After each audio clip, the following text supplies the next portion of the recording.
제4장에서는 순수한 물질의 물리적인 변환에 대한 내용을 공부해 보도록 하겠습니다.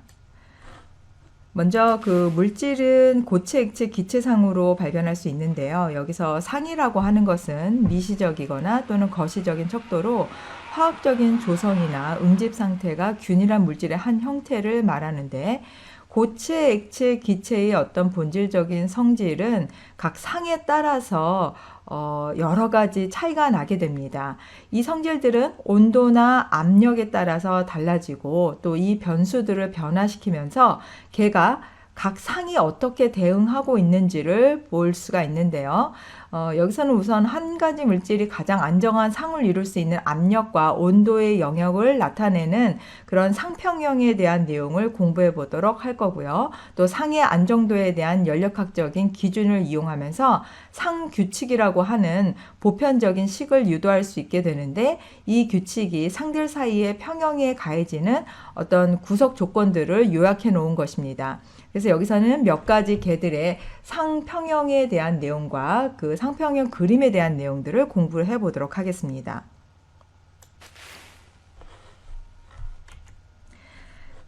전체적인 내용으로서 크게 구별을 하면 상의 안정도, 그리고 상경계, 그 다음에 세 가지 대표적인 상평형 그림, 여기서는 이산화탄소, 물, 그리고 헬륨에 대한 각 상평형 그림에 대해서 공부해 보도록 하겠습니다.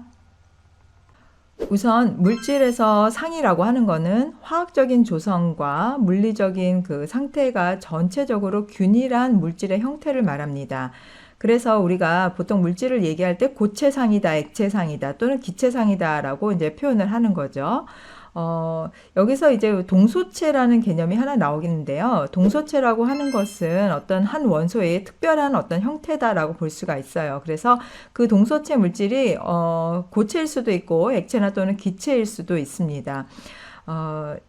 그 개 안에 있는 상의 수를 우리가 보통 부호로 알파벳으로 나타낸다고 하면 P라는 걸로 표현을 해요. 그래서 기체나 또는 기체상, 혼합물은 이제 단일상에 해당이 되기 때문에 이 1이다라고 이렇게 표현을 하는 거죠.